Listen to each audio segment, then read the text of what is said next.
Isolated, dangerous, and at the tip of the spear in Afghanistan. Restrepo is attacked day and night. It's just after 8 p.m. when suddenly, incoming. Boy! Get your sons up here! Boy! But the soldiers can't tell where the Taliban are hiding. Hey, who is that? There's no high-tech way to find the militants. American military superiority doesn't mean much in these mountains. It's guns versus guns. Cease fire! So after the fight, the men from Restrepo set out into the darkness to find the Taliban. The terrain is especially difficult to navigate at night. The ground is loose shale that crumbles under their feet. And depth perception is difficult with their night vision monocles. But after hours hunting in the dark, the American troops don't find anything. This is often the mission here, hunting along trails until morning. Leading the American hunt is Viper Company Commander Captain Jimmy Howell.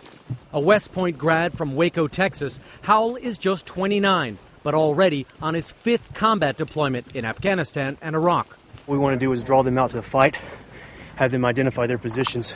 With the company's adopted stray dog, Airborne, who joins every patrol, Howell's men march into the village of Aliabad, where the locals are known to cooperate with the Taliban. And while it may seem counterintuitive in warfare, Howell wants to be seen by the enemy. Do you think they know we're here by now? I definitely do.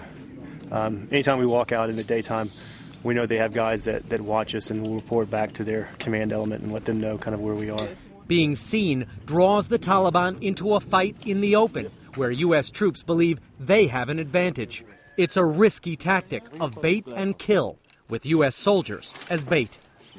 The villagers in Aliabad are holding a funeral for a woman they claim was killed by American troops. Howell offers his condolences. I want you to know that we're sorry for what happened, for your loss up on near Donga.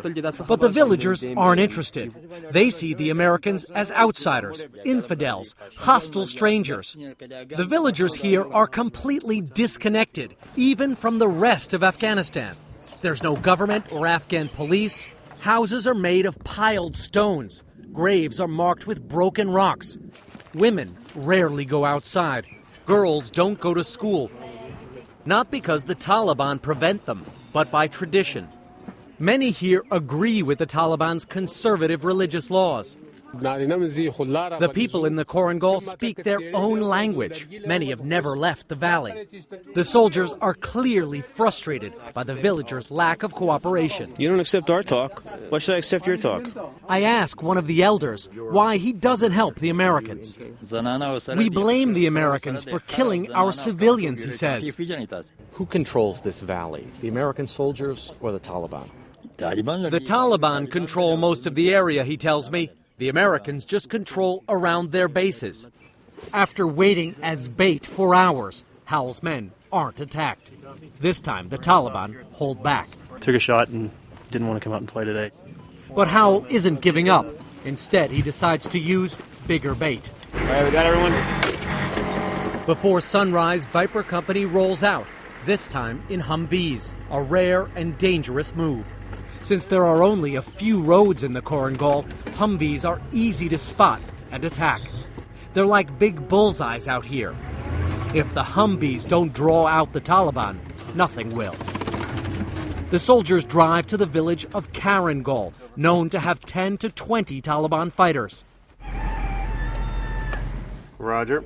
At daybreak, Howell and a few men set up in a farmhouse overlooking Karangal's terraced fields.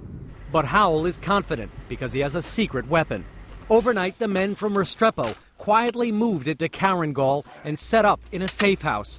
When the Taliban attack, the plan is for the soldiers from Restrepo to come out of hiding and open fire. We've got enough stuff that if they do start to hit us, we'll hit them pretty hard back. So within minutes, the plan starts to work.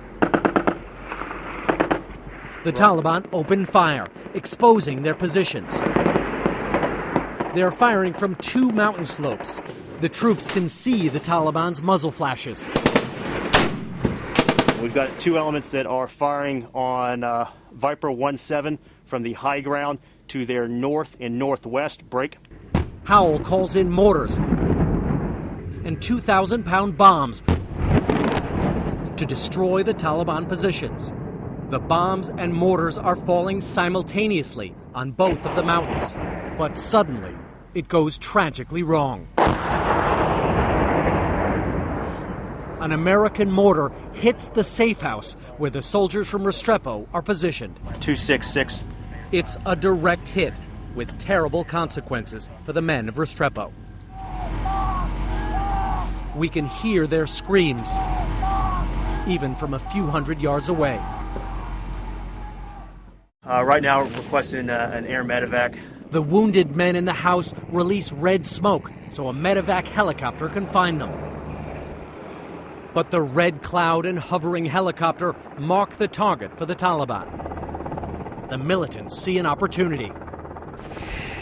Captain Howell watches anxiously as the hunters are now the hunted. And as the medevac helicopters continue to evacuate the wounded, they themselves have now come under fire from at least two positions in the valley. An Apache gunship moves in, firing into the hills. Air support has finally arrived to protect what is now a rescue mission.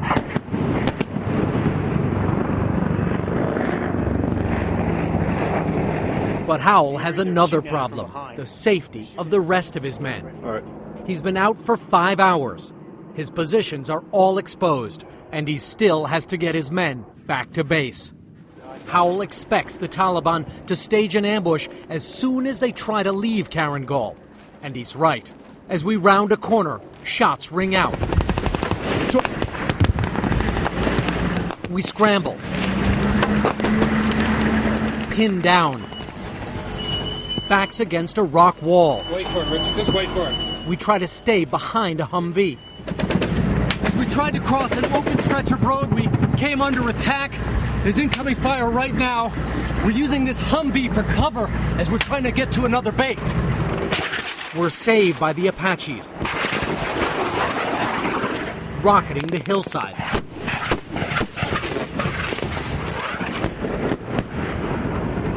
Until the Taliban stop shooting. Then we see the survivors from Restrepo, the men who'd been hiding in the bombed safe house. They are silent, appear to be in shock, haunted, blood still on their uniforms. One American is dead.